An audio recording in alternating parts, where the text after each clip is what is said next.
Армысыздар, құрметті әлеуметтік желі пайдаланушылары және бұқаралық ақпарат құралдары өкілдері. Атырау облысы өңірлік коммуникация қызметінің ақпараттық алаңынан баспасөз конференциясын бастаймыз. Бүгінгі баспасөз конференциясының тақырыбы Атырау облысының соттарының 2022 жылы атқарған жұмыс қорытындылары туралы өтпек. Бүгінгі біздің ақпараттық алаңымыздағы спикерлермен таныс болыңыздар. Уәлиева Тәтті Қайырғалиқызы, Атырау облысының сотының қылмыстық істер жөніндегі сот алқасының төрағасы. Ерғазиев Мәтен Мұхтарұлы, Атырау облыстық сотының азаматтық істер жөніндегі сот алқасының төрағасы. Және де үшінші спикеріміз Хасан Самат Қаламғалиұлы, Атырау облыстық сотының әкімшілік істер жөніндегі сот алқасының төрағасының міндетін атқарушы. Құрметті спикерлер, алаңымызға қош келдіңіздер.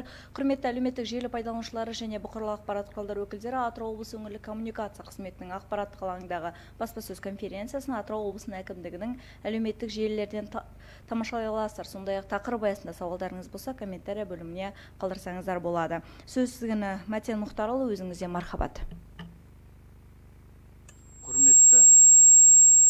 Құрметті мына осы отырысқа жиналып қатысып отырған баспасөз ақпарат қызметкерлері және мына әлеуметтік желі арқылы қатысып отқан көпшілік, бәріңізге осы сіздердің алдарыңызда біз бүгін мына Атырау облысы сотының 22 жылы атқарған сот төрелігінің атқаруымен байланысты жұмыстары бойынша ақпарат беруге басымыз қосылып отыр. Жаңа таныстырып өтті. Менің есімім Мәтен Мұхтарұлы Ерғазиев, Атырау сотының азаматтық істер жөніндегі сот алқасының төрағасы қызметін атқарамын. Енді біздің осы өткен 22 жылы атқарылған сот төрелігінің атқаруымен байланысты жұмыстарымызға қысқаша тоқталар болсақ, енді 22 жылы жаңағы біздің облыстың соттарымен жаңағы барлығы 12.480 азаматтық іс қаралып аяқталған. Былтырғы жылмен салыстырғанда ол 4%-ға көбейген. Енді осы қаралған істер бойынша енді көрсеткіштеріміз жаңағы жыл бойына жаңағы осы қаралған істерден шешім шығарылуымен 6.990 іс қаралып аяқталған бірінші сатыдағы соттармен. Осы 6.990 істен жаңағы біздің өзіміздің сот алқасымен апелляциялық тәртіпте түскен шағымдар, өтініш хаттар бойынша қарау нәтижелер, сондай-ақ жоғары соттың кассациялық алқасымен қаралған істердің қарау нәтижелерін қосқанда барлығы 199 сот шешімі өзгеріспен күші жойылуға ұшыраған екен. Енді оны жаңағы жалпы шешім шығарылуымен аяқталып қаралған 6.990 іске шағатын болсақ, бар болғаны 2,8% құрайды екен. Яғни бұл дегеніміз біздің Атырау сотымен қаралған істердің 3%-ға жетпейтіні ғана дұрыс шешімін таппаған болып саналады жыл бойына. Яғни 97-ден жоғары көрсеткіште біз сот төрелігін жүзеге асыру сапасын қамтамасыз етіп отырмыз. Енді түскен істерден біздерде көп жағдайда енді дау туғызатын істер мына еңбек қатынастарынан туындайтын істер, жаңа бұрынғы жұмысқа қайта орналастыру, жұмыссыз бос жүруге мәжбүр болған уақыттарына еңбек ақы өндіру даулары көп жағдайларда дауланып жатады. Бұдан басқа мына неке және отбасы қатынастары істері бойынша мына екі жұбайлар ажырасып бірге тұра алмайтын жағдайда сол балдарды кіммен қалатындығы жөнінде сол бала тәрбиесіне қатысты даулар көп қаралады. Енді соның жер заңнамасына қатысты, яғни жерге уақытылы берілген уақытта пайдаланбаған үшін оны мемлекетке кері алып қою мәселелері. Сосын мына соңғы кезде мына мемлекеттік сатып алу саласындағы шарттар, даулар, соның ішінде мына мемлекеттік сатып алу заңнамасы бойынша жұмыс жасауды, белгілі бір жұмыс жасауды ұтып алған мекемелер жаңа міндеттемелерін мезгілінде орындауына байланысты, оларды жосықсыз қатысумен байланысты, олардан тұрақсыздық айыбын өндірумен байланысты, міндеттемелерін орындамауына байланысты. Осы сипаттағы даулар, бұдан басқа соңғы кезде бәріңіз белгілі, жаңағы осы автокөлік дейтін жылдан жылға көбейіп жатыр елімізде. Соның ішінде біздің Атырау қаласы бойынша да жаңа жол көлік оқиғалары жиі болып жатады. Содан адамдар бір-біріне келтірілген, осы жол көлік оқиғасы салдарынан келтірілген мүліктік залалды өндірумен байланысты, соның ішінде сақтандыру компаниясының есептеп төлеген сақтандыру сомасымен келіспей көп жағдайда сотта талап арыз беріп, осындай мәселелерді қозғап жатады. Енді қазіргі біздің бағытымыз, жаңа жұмыс жасау бағыты, қазіргі жағдайда соңғы жылдары естіп біліп жатырған боларсыздар, азаматтық істер жүргізу тәртібінде енді ең бірінші жаңағы жоғары сот басшылығы тарапынан, қазіргі кезде ол мемлекет басшысы тарапынан қолдау тауып отыр. Тараптарды мүмкіндігінше сотқа келген дауласушы тараптарды соттың шешімін шығаруға жеткізбей, өздерін татуластыру арқылы екі жаққа да тиімді, екі жаққа да жаңағы көңілдеріне қонатын жағдайда татуластыру рәсімдерін жүргізу арқылы, яғни бітімгершілік келісім жасау, медиациялық тәртіппен келісім жасау сипатындағы әрекеттер жасау арқылы келістіретін жағдайлар бар. Ол көрсеткіштер бізден қадағалауымызда. Енді осы негізгі соңғы кездегі жұмыстың бағыты, осы бағытта ұйымдастырылған бірінші сотына талап арыз берілген күннен бастап 5 жұмыс күні ішінде біздің судьяларымыз арнайы осы татуластыру рәсімін жүргізуге бөлінген әр сотта судьяларымыз бар. Солар жаңа 5 күн ішінде тараптарды бір-бірімен жаңағы келісімге келіп, істі жаңағы өзара келісіп татуластыру арқылы шешуге ақыл кеңестерін береді, соған жұмыс жасайды. Оның да көрсеткіштері баршылық. Мысалы 22 жылы бірінші сатыдағы соттармен ұйғарымдар шығарылуымен қаралып аяқталған істерден 1981 азаматтық ісі татуласу рәсімін жүргізу нәтижесінде іс жүргізу тоқтатылған. Соның ішінде тараптардың арасында татуласу келісім жасалуымен 105 іс, дауды жанжалды медиация тәртібімен реттеу туралы келісім жасалуымен 1811 іс, дауды партисипативті рәсімдер тәртібімен реттеу туралы келісім жасалуымен 4, басқа да келісімге келу тәсілдерін пайдалана отырып, талап арыздарын келісімге келу нәтижесінде адамдар қайтарып алған, оның саны 61. Осындай бағытта біздер жылды қорытындыладық. Енді үстіміздегі жылда да осы татуластыру бағытындағы жұмыстарымызды одан әрі мақсат етіп отырмыз жүргізуді. Бұдан басқа жаңа жоғары сот тарапынан біздің қабылдап отырған сот төрелігінің атқаруымен байланысты шешім қаулыларымыздың сапасын одан әрі жақсарту жөнінде талап қойылып отыр. Осы бағытта жұмыстар жасалуда. Ақпаратыңызға көп рахмет. Құрметті әлеуметтік желі пайдаланушылары және бұқаралық ақпарат құралдары өкілдері, Атырау облысы өңірлік коммуникация қызметінің ақпараттық алаңдағы баспасөз конференциясы Атырау облысының соттарының 2022 жылы атқарған жұмыс қорытындылары туралы өтуде. Егер тақырып аясында сауалдарыңыз болса, комментария бөліміне қалдырсаңыздар болады. Келесі сөз тізгіні Тәтті Қайырғалиқызы, өзіңізде мархабат.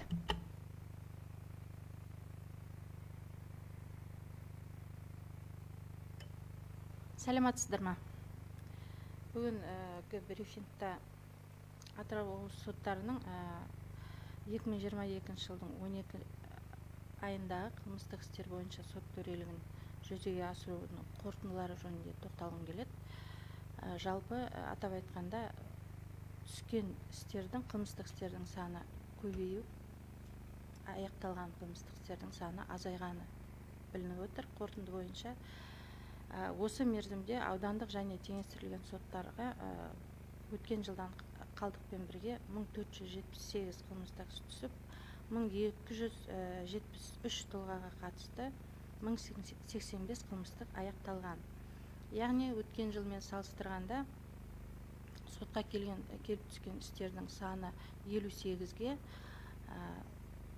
көбейген болса, аяқталған саны керісінше 27-ге, тұлғалардың саны 133-ке азайған.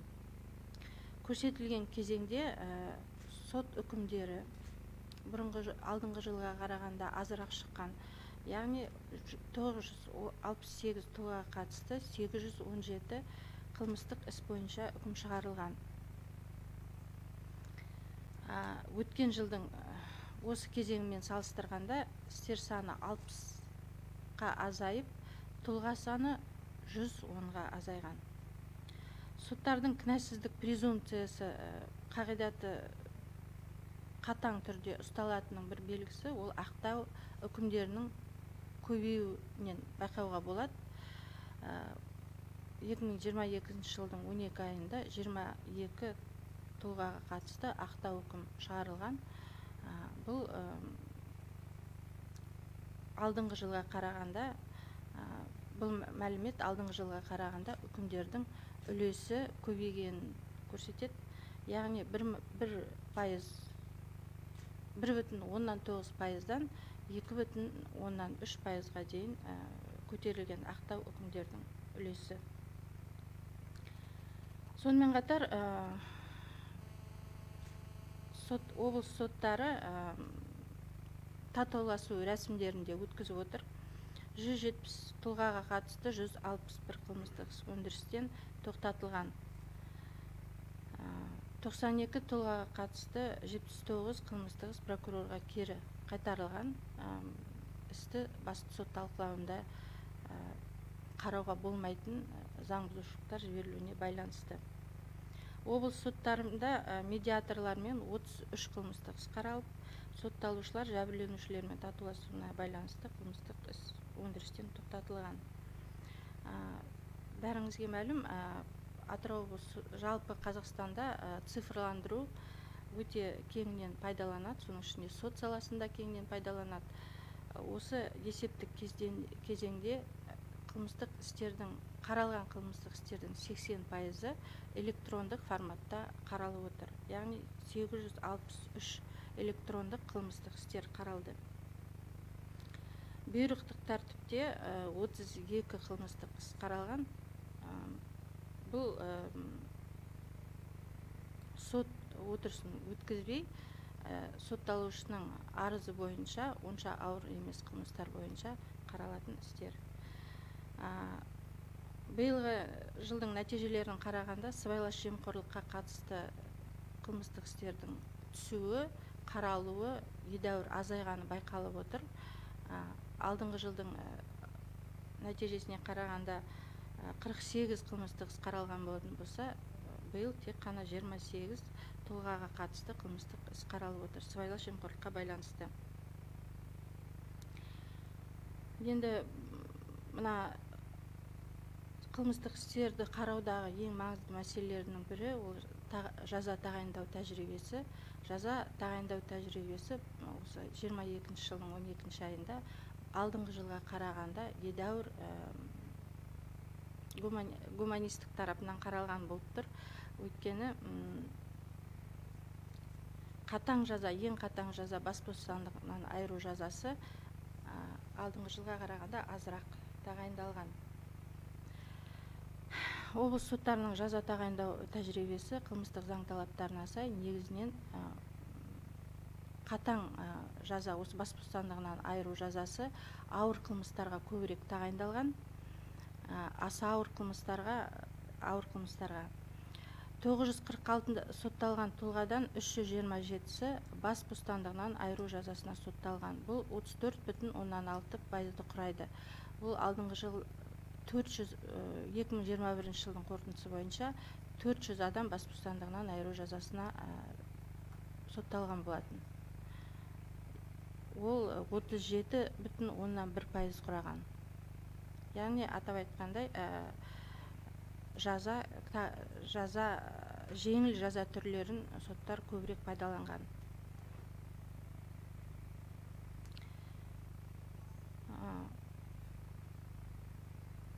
тергеу судьялары біраз жұмыс атқарған. Биылғы 22 жылы тергеу судьяларының қарауына 2917 жадыға түсіп, 2897 қаралған. Соның ішінде күзетпен ұстауға санкция беру туралы өтініш хаттардың 364-і қанағаттандырылып, 135 қанағаттандырусыз қалдырылған. Тергеп тексеру органдарына берген 38 шағым қаралып, 29-і қанағаттандырусыз қалдырып, 9% қанағаттандырылған. Жалпы мына тергеу судьяларының жұмыстарында күзетпен ұстау санкциясын жылдан жылға санкцияны беру соттардың тәжірибесінде азайып келе жатырғаны көрінеді. Республика көлеміне қарағанда Атырау облыстық тергеу судьялары осы көрсеткіштен алдыңғы қатарларында деп айтуға болады. Сонымен қатар ең басты мәселе ол қылмыстық істердің сапасы, қылмыстық істердің қарау сапасы кассациялық тәртіпте сот үкімінің күшін жою, тек қана бір сот үкімінің күші жойылған екен, 0,109% құрайды. Ол республика бойынша өте жақсы көрсеткіш деп есептеледі. Қысқаша осы. Ақпаратыңызға көп рахмет. Келесі сөз сізге Сағат Қалымғалиұлы, өзіңізде мархабат.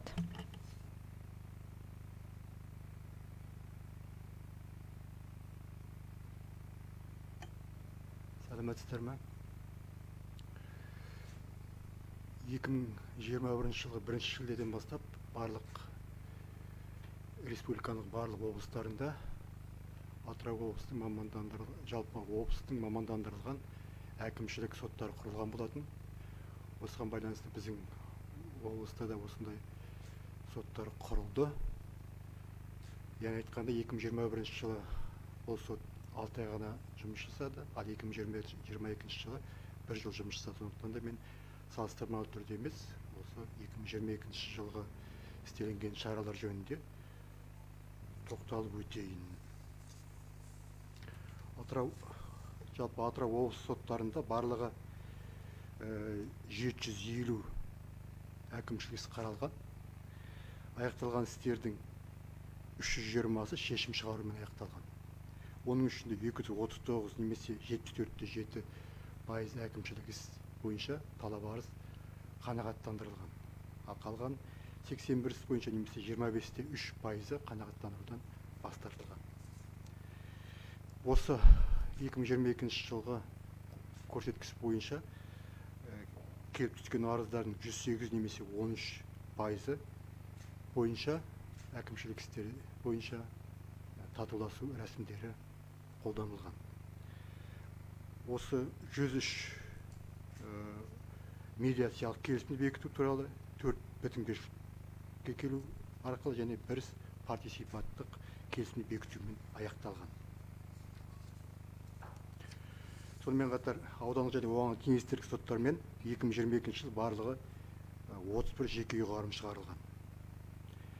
Бұдан басқа Қазақстан Республикасының әкімшілік рәсімдік кодексінің 127 бабына сәйкес сот ақшалай өндіріп алуды қолдануы мүмкін.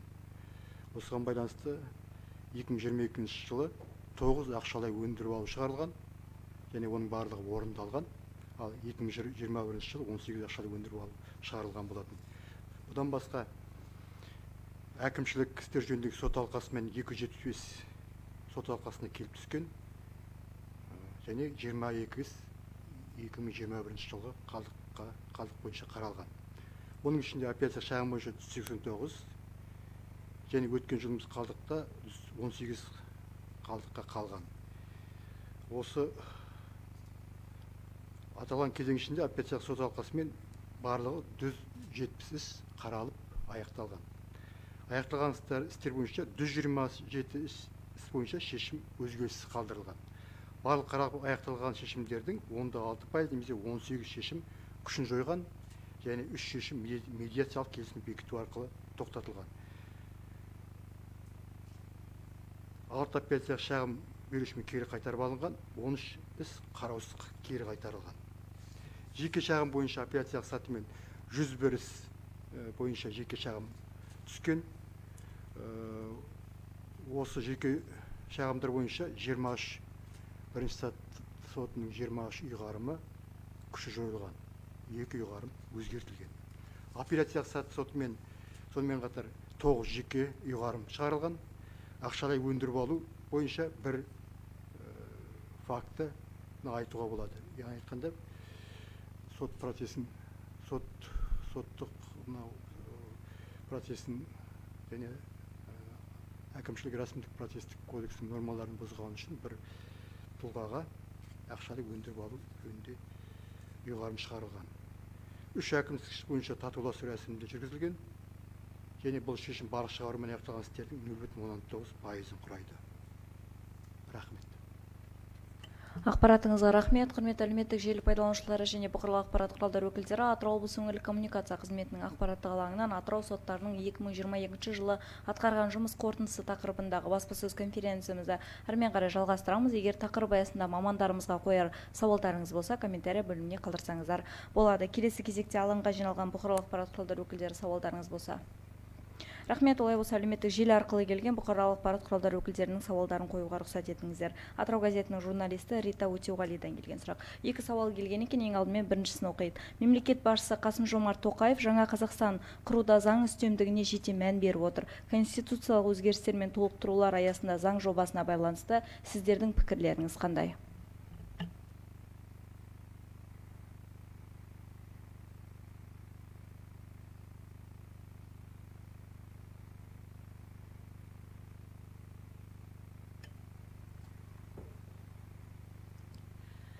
Президентіміз Қасым-Жомарт Кемелұлы Тоқаев өзінің жолдауында заң үстемдігін қатаң орнатып, сот қауымдастығын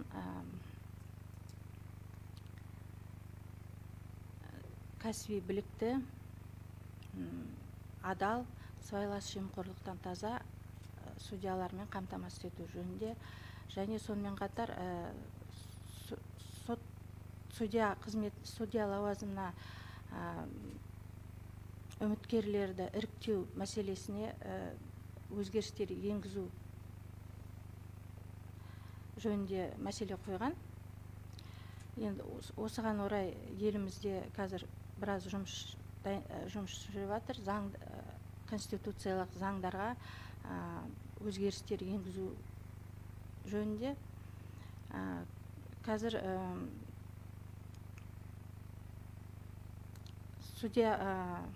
сот төрағасы, кейбір соттардың сот төрағасы лауазымын алып тастау жөнінде мәселе қойылып жатыр.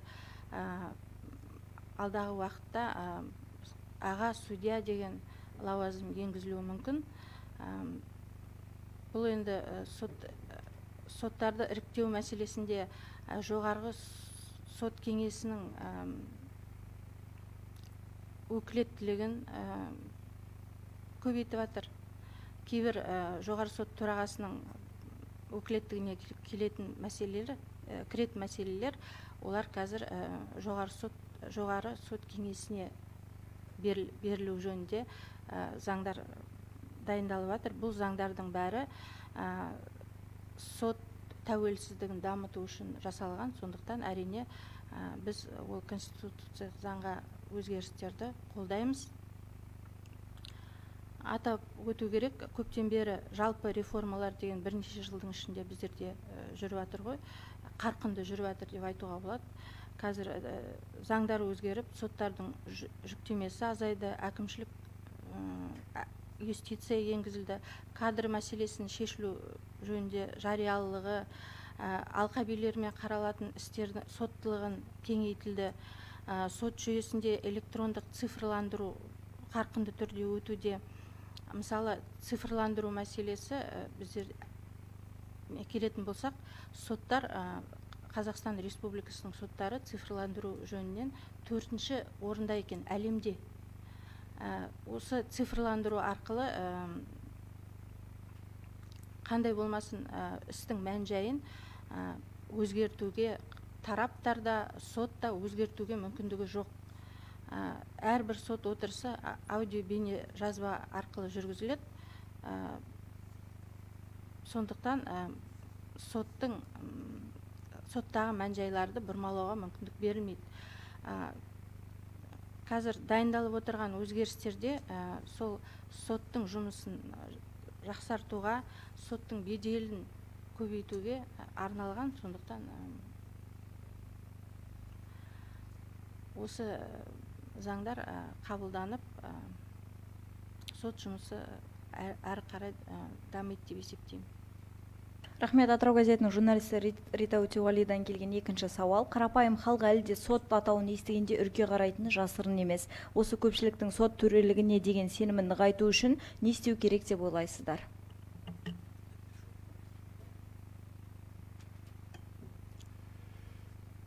Жаңа айтып өткендей, мынау барлық облыстарда, соның ішінде Атырау облысында да әкімшілік соттар құрылды. Әкімшілік соттарды құрудағы негізгі мақсат азаматтар, құқығы бұзылған азаматтардың, заңды тұлғалардың құқыларын, заңды мүдделері мен бостандықтарын қорғау үшін құрылған сот болатын. Әрине, жаңа біз осы брифингде айтқанымыздай, мысалы 2022 жылы барлығы 74.7% талап арыз қанағаттандырылған болатын. Бұның өзі әрине үлкен жақсы көрсеткіш. Осы санаттағы істер, яғни айтқанда жауапкерлері мемлекеттік органдар болып табылатын әкімшілік істер бойынша, мысалы осы әкімшілік рәсімдік кодекс күшіне енгенге дейін 15% ғана қанағаттандыру көрсеткіші болатын болса, қазір бүгінгі таңда 2022 жылы 74.7% көрсеткіш беріп отырмыз. Бұның өзі әрине халықтың сотқа деген сенімін арттыратыны сөзсіз. Рахмет. Ақпаратыңызға тағы да сауалдар болса.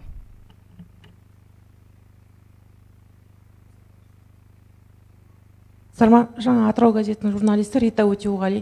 Қазір айтып отырсыз ғой, жаңағы сотқа келіп түсетін істер көп деп, бар деп айтып отырсыз осы қазір ғана. Бұл халықтың құқықтық сауатының артқанын көрсете ма, жоқ әлде бұл қылмыстың көбейгенін көрсете ма? Негізі мына азаматтық істер бойынша, әкімшілік істер бойынша халық сотқа жүгінсе, ол әрине бір жағынан сауаттылықты көрсетеді, бір жағынан сотқа сенімді көрсетеді. Себебі ол сотқа мүлдем сенбейтін болса, онда сотқа бармас та еді.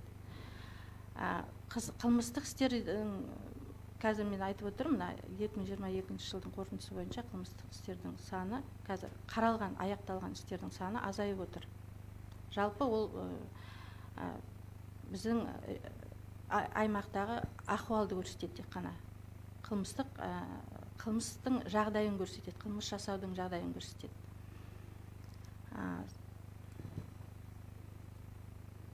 Сосын тағы бір қосатын мәселе, мана сұраққа, жалпы мына соттарға көп сын айтылады ғой, ол көп жағдайда дұрыс та болады.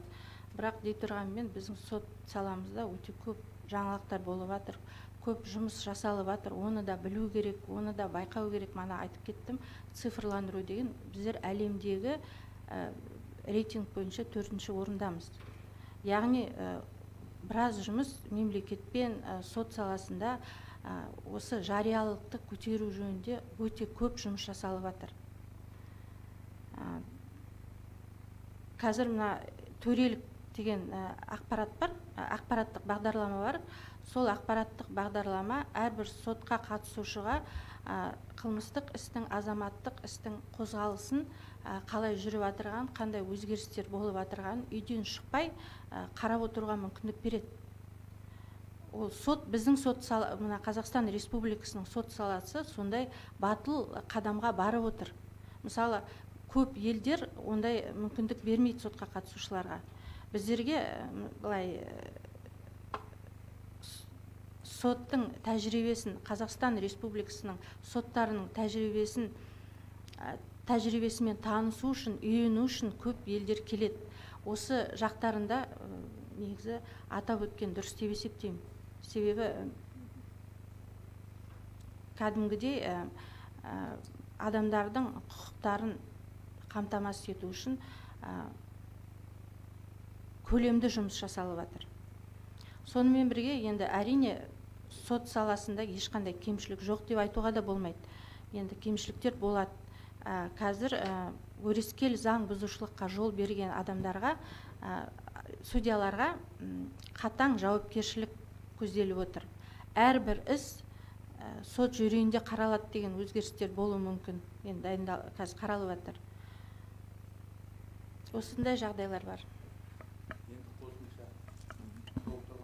Толықтырар болсам, жаңа сұрақта азаматтардың сотқа жүгінуі, көбеюі, олардың құқықтық сауаттылығының артуымен байланысты ма деген мәселеге қатысты тікелей олай деп байланыстыруға болмайды деп есептеймін. Енді себебі мына азаматтық құқықтық қатынастар екі адамның арасында, болмаса екі заңды тұлғаның арасында міндеттемелердің орындалмауына, болмаса аяқ астынан бір-біріне жаңа абайсызда, болмаса қасақана мүлкін бүлдіруге, болмаса басқалай не келдіруге байланысты орын алған жағдайлардың артынан туындайтын талап арыздар. Ондай жағдайлар, мысалы, жол көлік оқиғасы аз болса, мысалы, бір айдың ішінде, онда бізге сол бойынша мәселелер, мысалы, ол бойынша түсетін арыздардың саны да азаяды. Ол ешқандай құқықтық неге байланысты емес. Қазіргі кезде адамдардың бәрінің көзі ашық, мүлкіне келтірілген залалдың заңмен, соның ішінде сотқа талап қою арқылы қорғалатыны белгілі. Мысалы, бір ғана мысал ретінде. Енді халықтың сотқа деген сенімділігін арттыру деген мәселеге менің жеке пікірім. Соңғы кезде көп мән беріп кеттік біздер. Енді қазір мен жаңағы айтқан сөзімді тоқталдым. Облыс бойынша жаңағы қаралған істің жоғарғы соттан күші жойылып өзгертілген санағанның өзінде де біз дөңгелектеп айтқанда 97% дұрыс шешім қабылдап отырмыз. Облыс деңгейінде. Енді республика деңгейінде барлық соттардың жұмысына тоқталса, күші жойылған өзгертілген істердің саны 1%-ке жетпейді екен. Сонда республика соттарының осындай жаңағы сын айтылып айтқанда атқарып отқан жұмысында қабылдаған шешімдері жаңағы 99%-дан төмен болмай тұрғанда, халықтың жаңағы біз соттарға сенбейміз дегені енді бір қарынмайды бір құмалақ шіртеді дейді ғой. Арасында жаңа мезгілінде сот шешімін алмай қалуы, мезгілінде сот процесінің әртүрлі себептермен басталмауы, болмаса жаңағы бір жарым судьялардың тарапынан заңсыздыққа жол берілуі осы мәселеге алып келіп отыр. Енді менің ойымша сотқа деген халықтың сенімін арттыру тек қана бізге байланысты емес бұл жағдайда. Халықтың да өзінің қалыптасқан, бұрыннан қалыптасқан көзқарасын өзгертуі керек. Енді жаңағы біздің азаматтық іс бойынша, или қылмыстық іс бойынша, дауласушы, жаңа әкімшілік іс бойынша, дауласушы екі тарап қалай алғанда да. Оның екеуінің бірдей пайдасына шешім шықпайды, болмаса үкім шықпайды. Демек, оның ойлап қарасаңыз, тек қана пайдасына шыққан тарап 50% дейтін болсақ, 50% біздегі жаңа сенімсіздік білдіруге мүмкіндігі қалады. Сөйтіп отырғанда біздің қабылдап отқан шешіміміз жаңа осыған қарамастан жаңағыдай деңгейде атқарылып жатқанда, енді халықтың сотқа деген сенімсіздік көзқарасы меніңше өзінің дұрыс бағасында емес сияқты қазіргі жағдайда. Ол меніңше жаңағы жоғарырақ болу керек. Жаңағы біздерден ақпарат құралынан болмаса басқа желілерден қарап отырсаңыздар, оқып отырсаңыздар, көңіл толмай наразылық жазып отқан адамдар. Қайсы біреулерін біздерде оқып отырамыз, негізсіз кінәлап, дұрыс қабылданған сот актілерін өздерінің пайдасына айналдырып жазып, сондай несейтінде жағдайлар орын алады. Енді біз енді оның әрқайсысымен нетіп отыруға соттың мүмкіндігі жоқ, үй болған бізде мақсат та жоқ. Енді сондай меніңше халықтың да көзқарасы бір жағынан сотқа деген сенімділікке қатысты өзгеру керек негізі. Енді осындай мәселелер, енді сосын жаңағы осы мақсатта жаңа айтып жатырмыз, жаңағы біздерде мүмкіндік беріліп отыр азаматтық істер бойынша. Екі тарап соттың шешімінің өздерінің жаңа осындай сенімсіздік болмас үшін келісіп шешуге өздеріне ыңғайлы шарттармен. Сот оны істі қарамайды, шешім шығармайды, бекітетті, ұйғарым шығарып береді, одан әрі орындалуға кетеді, жатады. Болмаса мәжбүрлеп орындалуға. Соттың ешқандай қатысы болмайды ол жерде. Өздері шешті, қалай келіссе де, тек заңға қайшы болмаса болды. Екінші мәселе бұл жағдай бірінші саты сотының жаңағы істі қарау барысынан шешім қабылдағанға дейін тағы да татуласуға келуге мүмкіндік беріледі. Бұрын болған жоқ. Одан кейін қазір біз сот алқасына апелляциялық тәртіпте қараған кезде сот алқасында жаңағы шешім пайдасына шықпаған тарап енді шешім қандай болып шығып отқанын көріп отыр. Сот алқасында апелляциялық шешім күшінде қалып, болмаса өзгертілгенге дейін тағы да мүмкіндігі бар. Жаңағы келісіп, жаңағы істі тоқтатуға. Бұдан қалды апелляциядан кейін жоғары сот алқасында қазір кассациялық тәртіпте де келісуге осындай татуласумен аяқтауға мүмкіндік жасалып отыр. Бұлай қарағанда оның бәрі бұрын болмаған өзгерістер. Енді жаңағы соңғы кездерде кейде айтып жатады, мына бір облыс деңгейінде жаңағы бір-бірімен байланысты адамдар болмаса, жаңағы билігі бар адамдар болмаса, басқалай жағдай бар адамдар жаңа өзінің пайдасына шешім шығартуға жұмыстанады дегендей бағытта бір сенімсіздік білдіретін мәселелердің біреуісі. Енді осыны не істеп былтырдан бері мына X аумақтық соттылық деген өзгеріс енгізілді.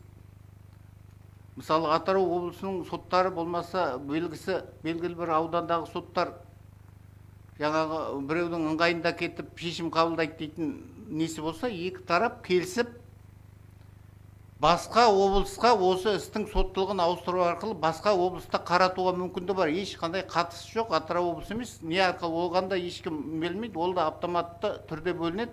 Қай облысқа түсетінін ешкім алдын ала білмейді. Мысалы, Атыраудағы дауды, экономикалық дауды, болмаса басқалай дауды Ақмола облысына, болмаса Алматы қалалық соттарына кез келген республика деңгейіндегі соттарға түсіп, сол жердегі соттарға қаратуға мүмкіндігі бар.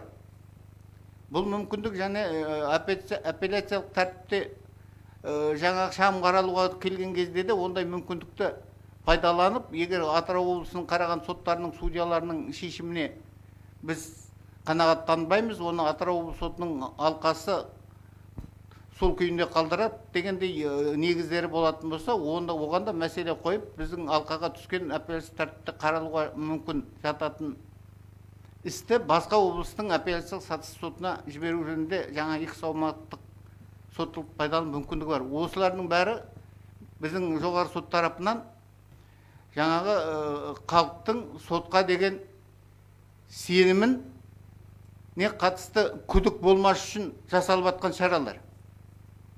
Осындай мәселе енді мен толықтырғым келгені. Рахмет ақпаратыңызға. Сауалдар болса. Жаңа айтып отыр ғой, жаңа қылмыстық істер саны былтырға қарағанда азайды деп.